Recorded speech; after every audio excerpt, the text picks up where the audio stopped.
What's up? This is Seth Mosley. You're on the Made It in Music podcast, and I'm here today with Martha Earls. Martha is the manager for country star Kane Brown. So you're not going to want to miss this one. Listen all the way to the end. It's going to be a great conversation.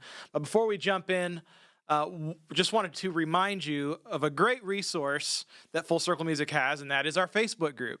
This is a great place to hang out with like-minded people, share and get feedback on your songs, and to be a part of an awesome community of musicians. So if you haven't already joined, now's the time.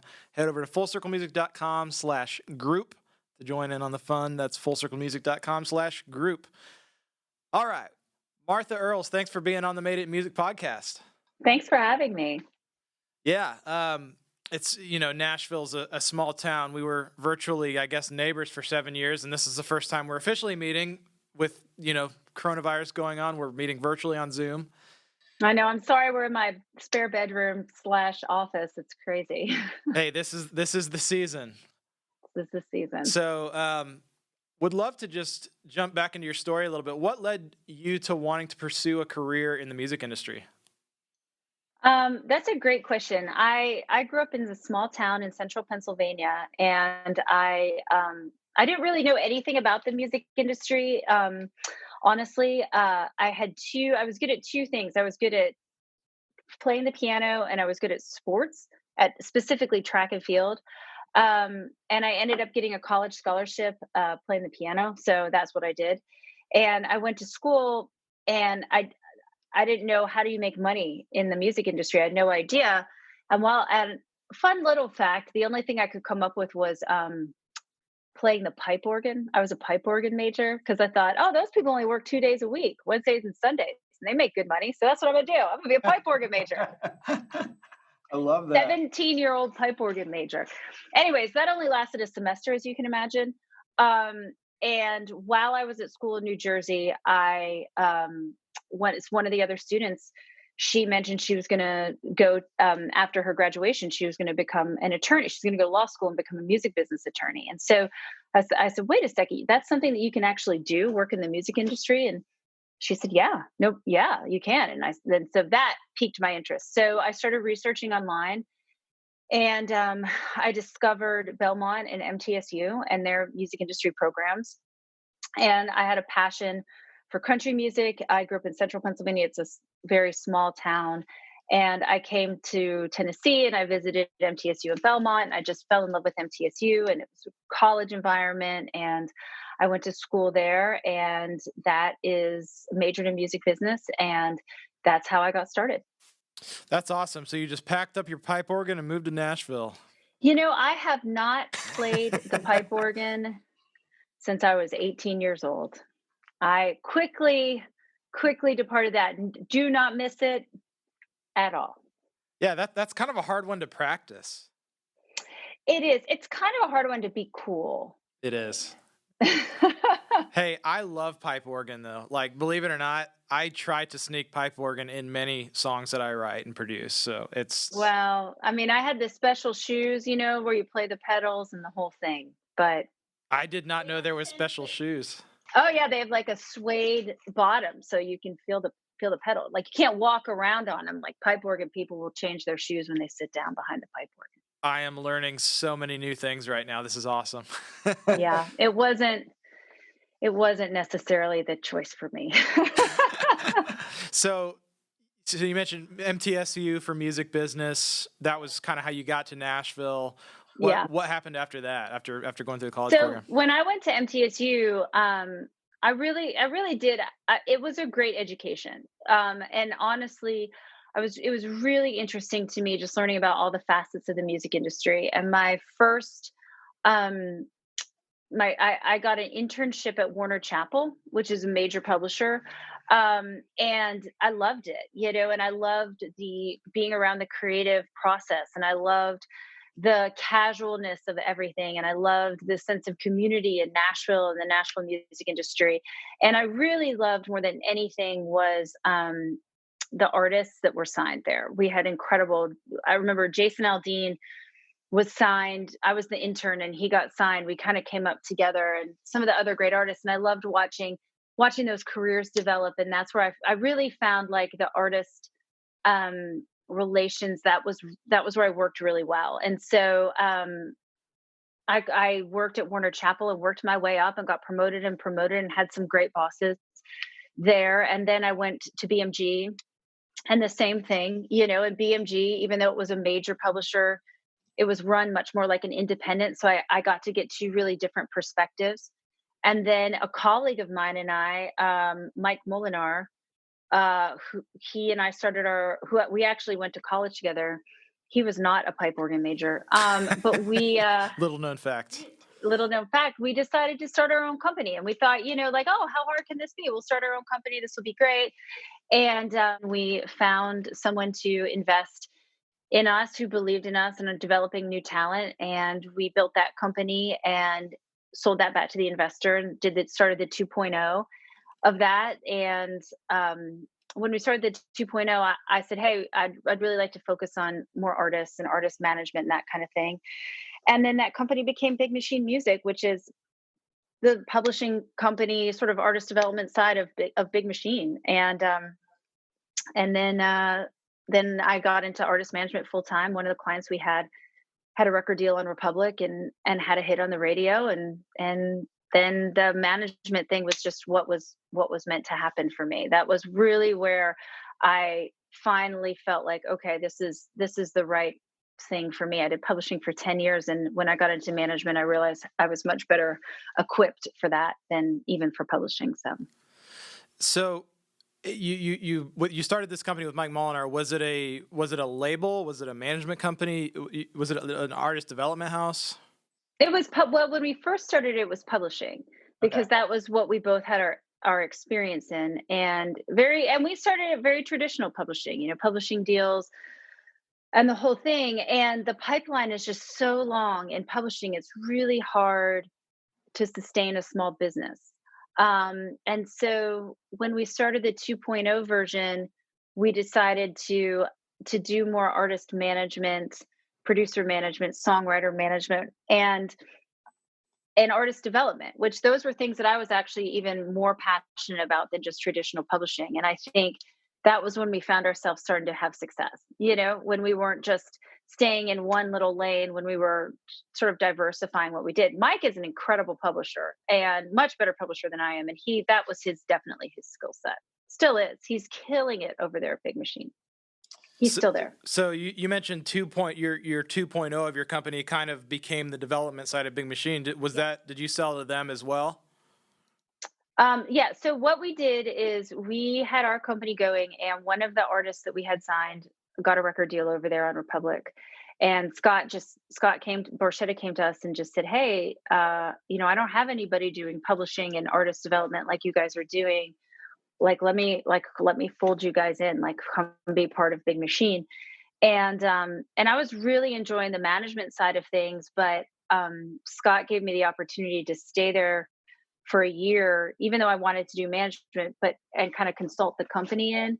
And that was great because I got to see how Big Machine worked, and it's an incredible company. It was a really wonderful time, and I'm glad that I had that experience with them. But I already knew I wanted to do management full time, and so then I left and I went to a company called Sandbox, which is a management company in town, and I had a really good experience there of learning, just sort of learning their approach, which was very marketing, publicity driven, which was really interesting and educational. And I liked that. And then in 2015, I decided just to go on my own, and I started working with Kane in probably September of 2015. And man, we've just been just working at 100 miles an hour since then. That is awesome.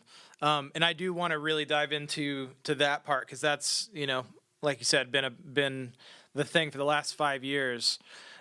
You mentioned really quickly too, because I'd love to just hear your experience a little bit you're kind of a I call it musicpreneur. You've done a lot of things, worn a lot of hats.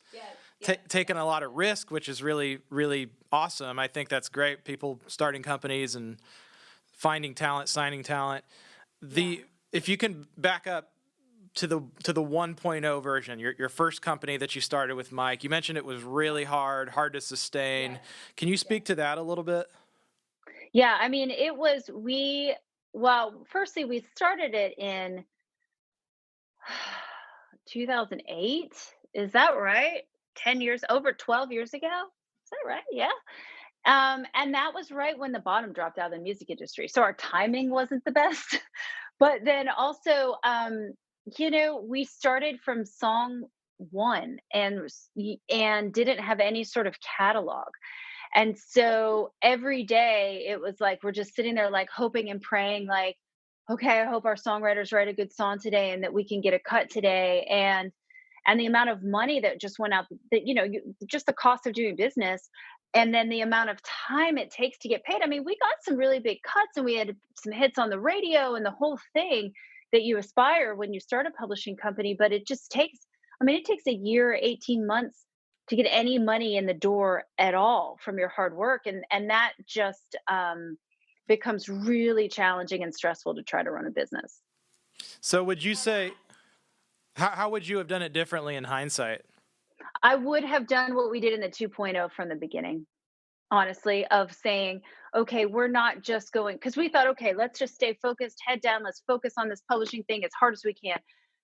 In retrospect, the best move we made was saying, hey, let's if we can't sign these songwriters, let's manage these songwriters. There's a place for that. Let's manage this young up and coming producer and help him get some projects. Let's manage this artist whose career we're so invested in anyways. And we didn't do that at first. And I think doing that the second time around, and we did it almost as a product of necessity, of sitting there going, okay, we can't do it the way we did it last time. In a way, we were fortunate because we had success pretty quick, which a lot of publishing companies don't. So how do we do this smarter, a little bit more diverse in the portfolio next time? And that's what we did. And I think that that's why ultimately we had success, and what ultimately got us in the relationship with Scott, and and Mike still does that. I mean, even within, once doing the deal with Borchetta, I mean, the talent he signed Brett Young and Luke Combs and some incredible songwriters, and so yeah, that was definitely being a little bit willing to be diverse and not just stay in one small lane. I think is critical right now, especially when you're a small company. Yeah. So 2.0 is is management plus publishing. And that's right. For a lot of people out there who maybe don't realize, like Martha said, it can take 12 to 18 months after you get the song cut. I mean, that's not even counting how long does it take before you get your first cuts in the first place. Right. And we got lucky. We had like that beginner's luck where we got cuts. I mean, within like the first couple months of our company starting, we got some big cuts. And so even that, you would think you'd be like, all right, okay, we're good. But man, it was a little stressful there. Yeah. So with obviously having management, that's, for people out there listening, that's usually a commission-based situation. And so you're able to make money and create cash flow as you go with the management side of things. So I think that's really smart. It's really good advice. Yeah. Along those lines, what advice would you give to those wanting to maybe start their own business in the music industry? Well, I think a big part of it is, being open-minded when you go into your business. Like whatever you want your business to be, like I say I'm going to start a record company, or I'm going to start a this, or I'm going to start a that. That's great, but I think you have to go into it being open-minded, having a certain amount of agility, and a willingness to adapt and change with the times. I mean, for us, you think about it, okay, I managed Kane Brown, and the client we signed after Kane was a photographer and a filmmaker. And I wouldn't have expected to be managing a photographer and a filmmaker, but that was just the right thing to do. And so I think it's allowing yourself to be diverse, maybe more so even than you think. Getting out of your comfort zone a little bit and not being afraid to try things. That's awesome. So yeah, obviously it sounds like you have found your sweet spot, or your what would you say is the Martha Earls secret sauce that makes you better as a manager than as a publisher? Um, I'm results oriented by nature, and so I like to do something. I like to accomplish it. I like to move on, and I don't. I'm pretty pragmatic, and the thing about publishing is it's a lot of like conversations and feelings and discussions with your songwriters and all of that. And Mike is great at that. Whereas for me, it's like I'm very action oriented, task oriented. Let's go. Let's accomplish this. Let's move on. And also, I'm an opportunist, and I like to take whatever the smallest possibility for opportunity is, and I like to expound upon that. And I think frequently in music publishing, so much is out of your control because you're hoping a song gets recorded or a label releases it as a single or is willing to put out a marketing plan behind it or whatever it may be. And I would much rather have be able to do the work myself and have some semblance of control over what's going on. Yeah. Well, that's a really great explanation. So, how did you connect with Kane Brown? Where was he at his point in his career, and how did that all come together? Yeah, when I met Kane, it was a really interesting situation too. I was consulting for a company. So when I left Sandbox, I really wanted to do kind of what I was just saying earlier about starting a business. I really said going into it on my own, I said I want to try a lot of things, and I want to say yes to opportunities that I wouldn't normally say yes to because I just wanted to really take some time to expand my experience and my um just sort of, how do I say it? Just my view of the music industry and what is out there. What can I try? So, anyways, a guy named Jay Frank approached me and asked if I would be willing to be consultant for his company. Jay was a digital marketer at the time. This is 2015, so this is 5 years ago, and he was like marketing, like running, like super common stuff, Facebook campaigns or email blasts or whatever. But he at the time, but he was also so smart, and he was the first one to really recognize that um, marketing to playlists and the streaming services was critical. And he was truly the first person I ever met or had a dialogue with. And this is pre Apple Music, this is pre Amazon, this is Spotify and Tidal. And there was a record. He did some, he did a lot independent. The labels would hire him to run a campaign on Facebook or to run a, marketing campaign. And then he was hired to work a major laser record called Lean On, which was a huge hit in 2015. And he marketed it to this playlist on Spotify, and it was the most streamed song ever. And so Lucian Grange, who runs Universal, called him and just said, "I don't know what you're doing, but you're not going to do it for anybody but us," and bought his company. Running tandem with that, he also had a creative streak, and he had this independent record label with this non-country, even though we're in Nashville, non-country music. And he called me and asked me if I would help with the indie label. He needed like someone just to come in and oversee everything, music video shoots, all like anything that gets done at a label. He needed me to come in and oversee it.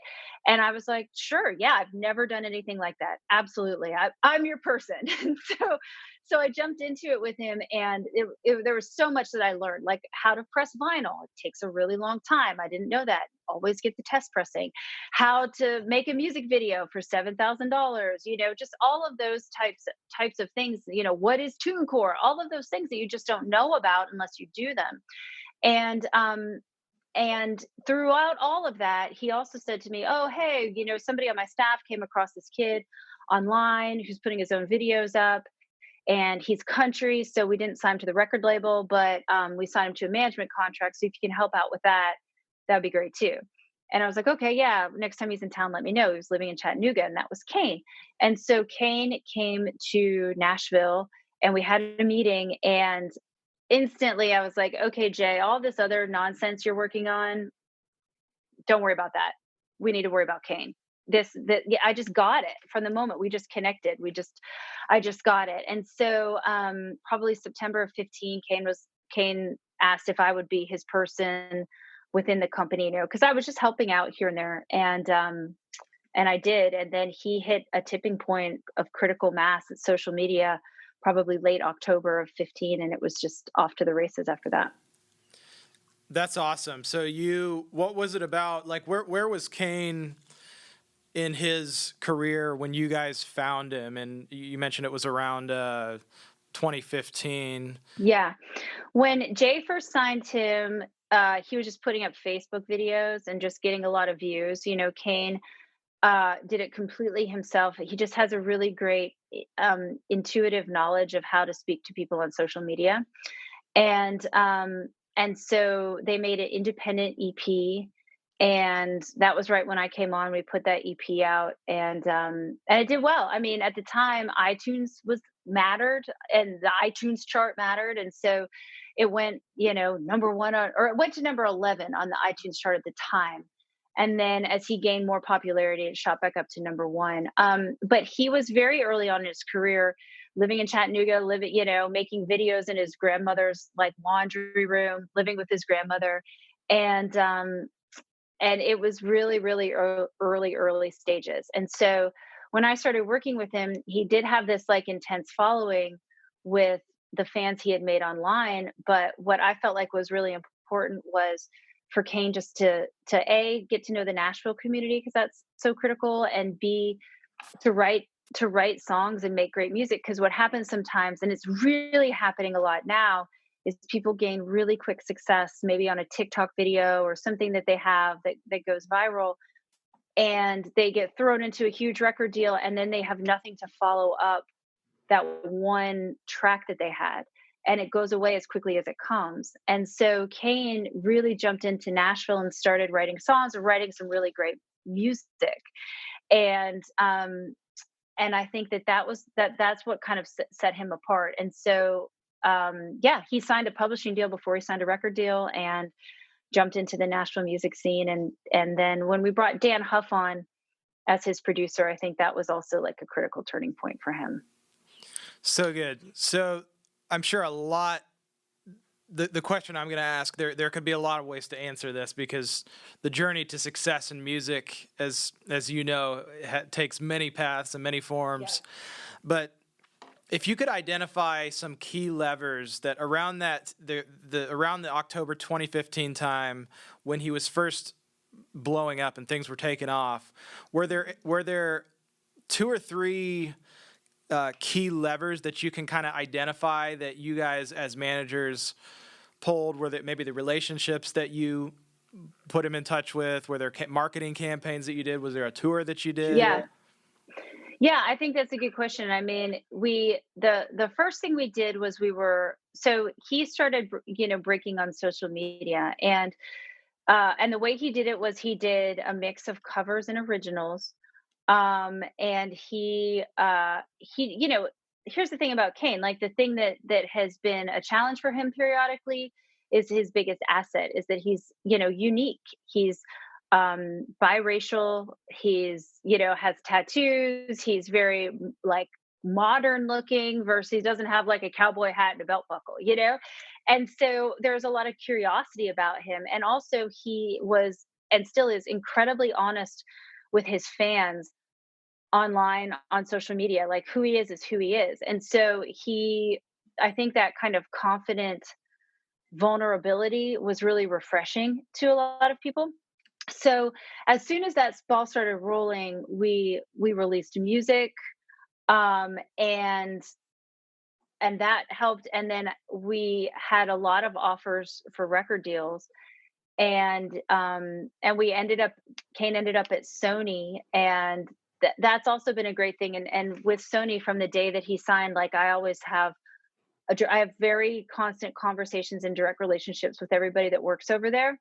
I've never been somebody that only wants to talk to the person in charge. I want to talk to every single person. And so we really worked hard to try to get the building to be excited about the music that we were making, because I think that's important. There's 45 people, 70 people sometimes that work at a record label, and they have, 50 artists that they can choose to work on any given day. And I really appreciate the work that everybody does for us. So that's why I was like, um, we need to engage everybody on a personal basis. And I still do that. But then also too, on the touring side of things, Kane had never really toured. That was one piece of it that was missing. And so we said, okay, well, let's go woodshed some shows. He had a band that he had put together from Chattanooga. We said, all right, let's go woodshed some shows. And so we booked a show in Darlington, South Carolina at this just like place. It's like redneck place. And the guy puts it on sale, and it was like a 750 cap club, and it sold out in like 3 hours because everybody was so like, oh my God, Kane Brown's doing a concert. Like this guy I've seen online, like, holy crap, he's going to do a concert. I got to get tickets. And so the guy was an opportunist, and he was like, yeah, I'm going to put a second show on sale. At the time we didn't really have a booking agent. And so he put a second show on sale, and it sold out just as fast. And so um, we never really had that opportunity to go and kind of like hide, and get better lives. So that's the other thing about Kane is he had to learn on the spot, but he's incredibly coachable and really fast. He's a really fast learner. And man, he figured it out quick. And yeah, we started out just playing all the club. I mean, we played clubs, God, from that November 2015. I mean, we were constantly on the road for 2 years, just playing every club from here to wherever, Phoenix, Arizona. That's awesome. So, were there certain, people that you worked with as far as, stage performance, or was it kind of just getting up and you guys were just telling them, hey, you should try this and try this, try this? The best thing that we did was Kane was in Florida Georgia Line asked Kane to come out on tour with them.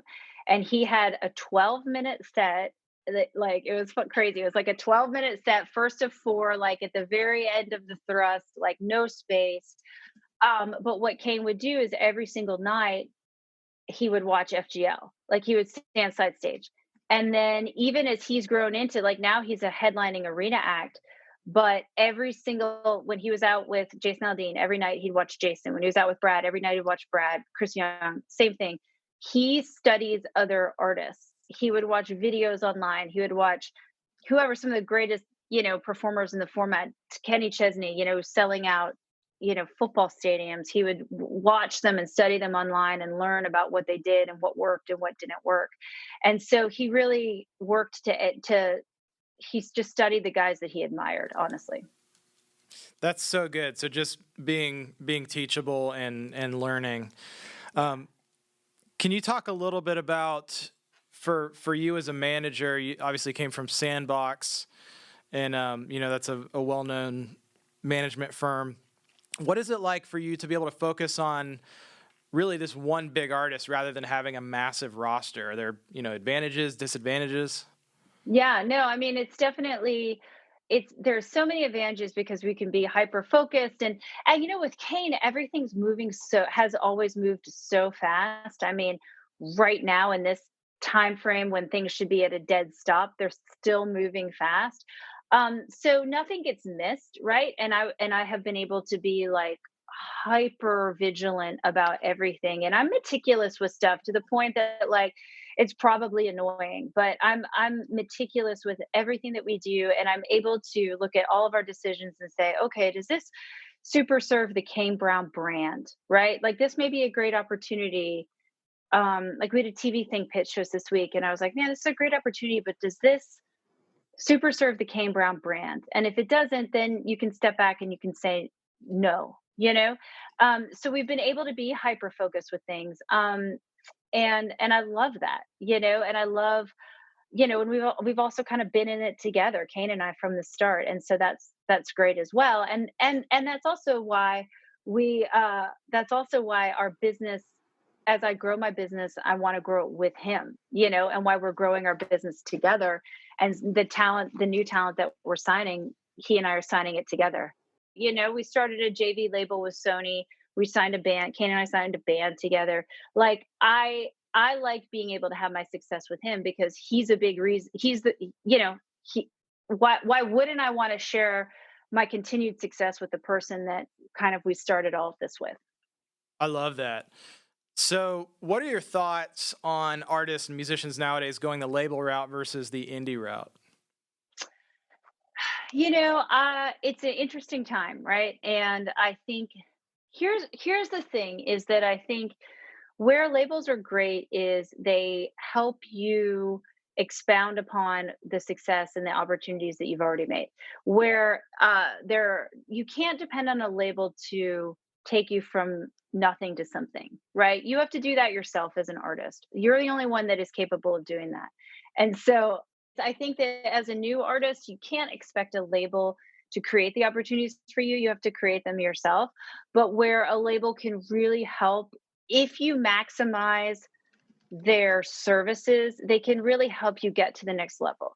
Like if you think about it, there's no artist that I can name, and maybe there's somebody that I'm not thinking of. There's no artist that I can name who's headlining stadiums who does not have a record deal, because there are certain places that those large companies can reach. So if you look at them as a partner and and you figure out how to maximize maybe what they have and what they have to offer, that's what the benefit is. If you just sign a label deal and don't ever engage, then there's no point. Just don't sign the deal. Stay indie. You'll make more money. Yeah. Well, you hit on it really well as kind of being one of the big key levers that you guys were able to pull is really just engaging and getting Sony excited. Can you speak to that a little bit? I think a lot of people, this is a part that so many, I don't know, this is my opinion, but I think this is where managers, the good managers really shine, is being able to, be the bad guy when needed from time to time with the label, Yeah. but really just relationally engage people and get them excited to work on your artist. So what are some Yeah. ways you've been able to go about doing that? Yeah, I mean, that's a really great point because, some of the things that we do is, we constantly are engaged, um, whether it's, I mean, not in person now as much, but on the phone, calling, checking in, talking to different departments. Um, Acknowledging people when they do something great. For example, on Kane, he recently had a world premiere at radio, which is something that terrestrial radio, which we've never had. So it's like, okay, let's give all the shout outs to the promo staff.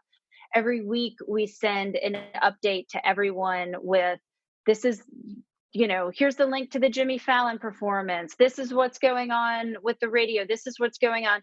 And constantly keep the artist top of mind.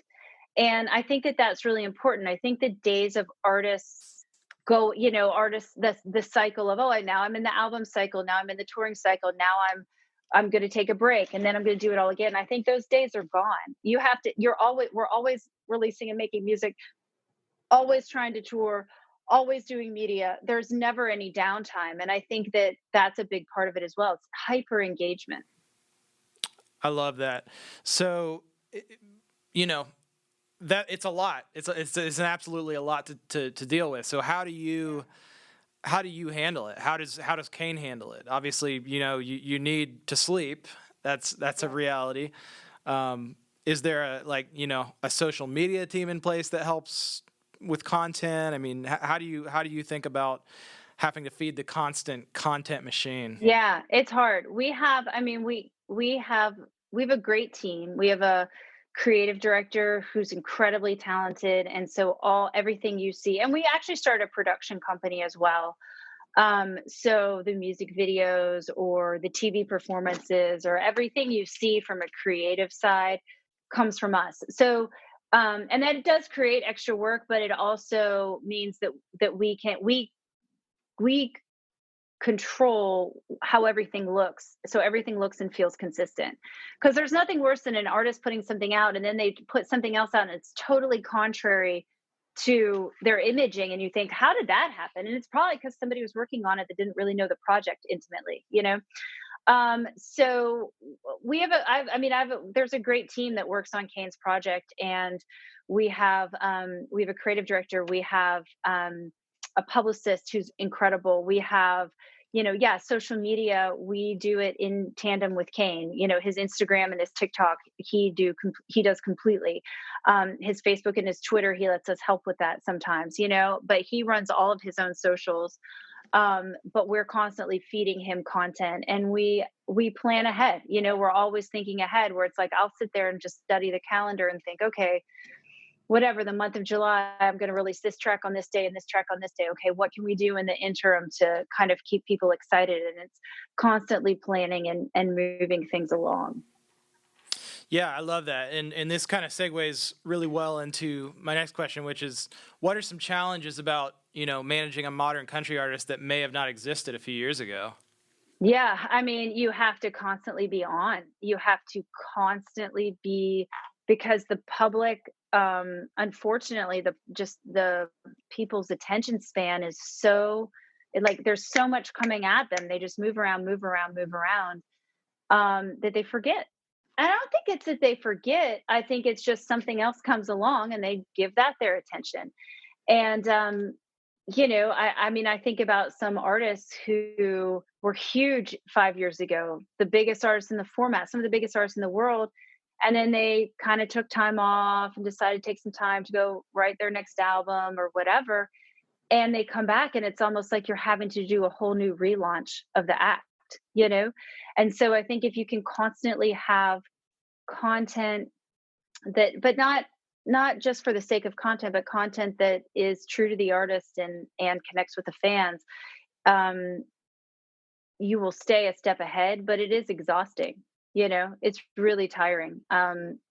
It's really tiring. And also too, I think that everybody's trying to crack the code on some of these various social media platforms. Like everybody's trying to crack TikTok. What's the secret sauce? What is it? Is it having a 17-year-old girl do some dance of your song, or whatever it is? Like everybody's trying to figure it out.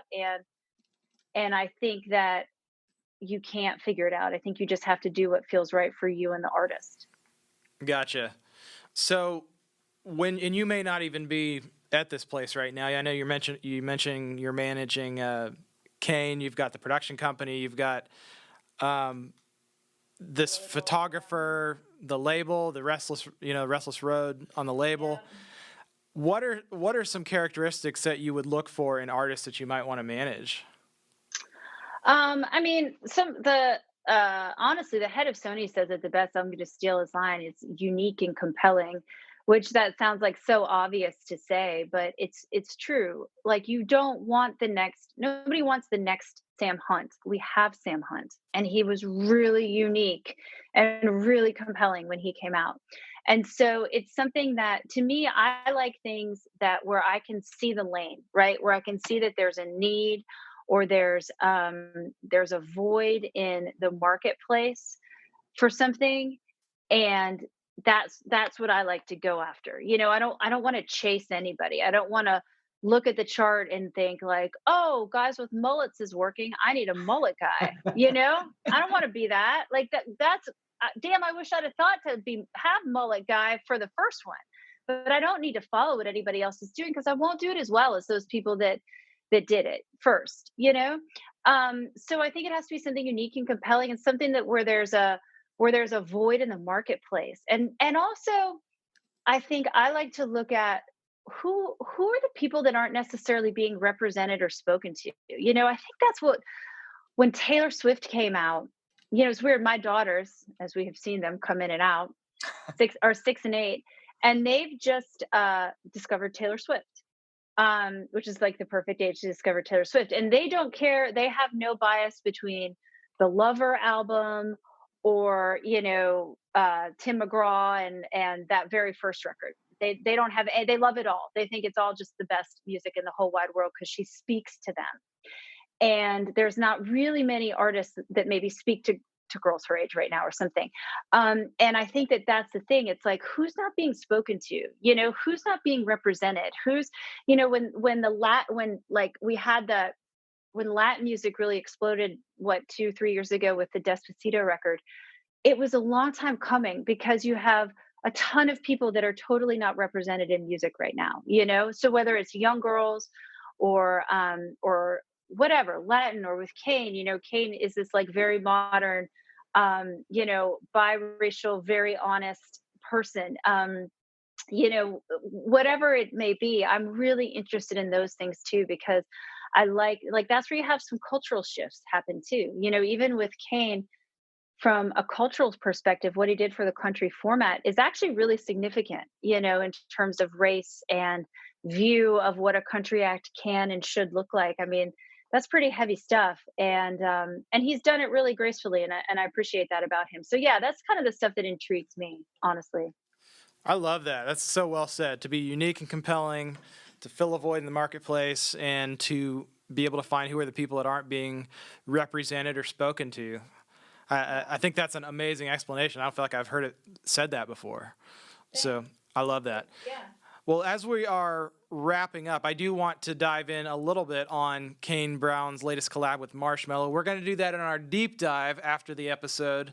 If people are interested in checking that out, they can go to madeitinmusic.com and go to the deep dives. I'm personally really interested in that. But before we do that, are you ready for the lightning round to close us out? I am. I'm going to take a drink of water because I feel like, here we go. Got to brace yourself. Ready. I love it. Who's an artist that you've been listening to recently? Taylor Swift, the deep cuts. Like the pop or the country stuff? All of it, every bit of it. No. Yeah, it is fun to go back and listen to. I mean, obviously Taylor Swift's been part of, for it's over 10 years. And man, like her songwriting is so incredible. Like it's actually really, really, really great. Love it. To rediscover it through my kids' eyes. Yeah. Same. I have a 2-year-old and a 5-year-old daughter, so we're right behind you. Yep. What is your favorite movie? Well, today it's going to be tomorrow the Scoob movie, because we have the end title in the new Scooby-Doo movie. Is that a Kane Brown song? It is a Kane Brown, Thomas Rhett, Ava Max collaboration. Nice. Yeah, it's really great. God, I don't know. I love. I'm more of like a TV sort of series watcher. I'm really into that. The Michael Jordan documentary right now on ESPN is incredible. Yeah, I don't know. I haven't been to the movies in a long time. I need to get back out there. Yeah, series might be a more modern. I'm not doing great on the rapid answer. My answer is too long. Keep going. All right. Would you rather live full-time in an RV or full-time on a sailboat, and why? RV, definitely, because you can get off and you can go for a run, whereas a sailboat just feels like kind of trapped out there in the water. Yeah, you can go for a swim, but that only lasts for so long. No thing. Yeah. And I'm not a great swimmer. Funny fact about me, I don't like getting my face wet. I mean, I wash my face every night. I just don't like it being submerged in water. I'm not into that. Okay, well, the ocean's you probably answered correctly then. Yeah. What is your most used app on your phone? I mean, beyond the basics, like your texting app or your phone or whatever. I would say, well, let's just look and see. Let's look and see what it is when I swipe left. I use Zoom now a lot, but the activity tracker, like with my Apple Watch, like I love the challenges that they give you. And it's like, all right, this month you have to run 50,000 miles. And I'm like, okay, I'm going to do it. So yeah. 50,000 miles. That's impressive. Well, that might've been exaggerating.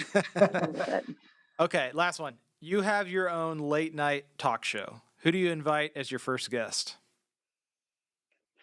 I mean, I would invite Jimmy Fallon because he could tell me how to do it, because he's the greatest. He's the funniest. That's awesome. And one last one that I'm kind of adding last minute. Have you done the Enneagram test? Yes. Oh my God, I'm so passionate about it. And what number are you? I'm an 8. Okay. I love it. I am. Are you an Enneagram person? I am probably. I've studied it. I've read a couple books on it. I'm probably not as fanatical as some, but me and my wife did it. We loved it. And what are you? I am, and I would love your explanation of this, but I literally, my top 2 scores, and this every time I do the tests, all the books I've read, I'm a dead tie between a 3 and a 6. Interesting. So I know they're linked. Like if you look at the triangle shape, they're linked. But what is it? Six defaults to 3 in times of stress and something vice versa. But I don't know. There's days I really identify with the 3 because I'm a really driven person. I always love learning. That's kind of my mantra is like, if I'm not learning something every day. But then also, like, I really value security too, which is, the 6. That's it. My husband is a 6. And a number of people I work with are 3s. The music industry attracts 3s because it's very achievement oriented, perceptive. What is people's perception of you? That whole thing. So, they're definitely linked. That's really interesting. Yeah, I will say some of my favorite, and I don't think I've shared this on our podcast before, but I've just kind of looked at like who are the people that I've worked well with over the course of my career, whether co-writers or co-producers or artists. The ones that I've done really well with have been 8s. And 8s and 3s work really well together. Yeah, so I've done a lot with 8s, have written a lot with, a handful of even just some really, really talented co-writers who are 8s, and it just seems to work really well for me. So I don't know why, but yeah, 8s and 3s work really well because they're it's mission minded, right? Like that's like even my friendships are like I'm friends with people where we're accomplishing a goal that's larger than ourselves. Those are the people that I'm attracted to, that I want to be around, that energize me. And 3s, I think, are a little bit the same way, where it's you collaborate to accomplish something better. Is Kane a 3? I don't know what Kane is. He, you're not supposed to type people, I don't know. Yeah. I've asked. Well, I just didn't know if you guys have like done the test together or not. He hasn't done it. But our whole staff has done it, which has been really great because it's really insightful when you're talking to people because you can understand where they're coming from so much better, whereas before, like even think about my husband who's a 6, who, there's a stereotype that they're warriors or whatever. And I would be like, oh, why is he always Debbie Downer, always worried about this, or Nancy negative, or, oh my gosh. But then now I can go like, okay, this is just his perspective where he's coming from. He's not, it's not a weakness necessarily. It's just his perspective of where he's coming from, how he sees the world. Well, and they're great people to have. 6s are great to have in your company because they're looking out for they're loyal and they're looking out for the emergency exits. So it's, the pandemic, they're like, I told you. I predicted 10 of the last 1 pandemics. That's funny. That's awesome. Hey, this has been an absolute blast. I could talk about Enneagram much longer, but I know you have lots of things to do. So, Martha Earls, people can connect with you on social media. We'll make sure we post all that in the description, links to your company. And yeah, it's been awesome having you on. Thanks so much for taking the time. Thanks for having me. What's up? Thank you for watching the Made It in Music podcast season 3. If you want to check out any of the other episodes from season 3, click up here. And we talk in the show about these really cool deep dives with all this extra bonus content. And if you want access to all of those, click here.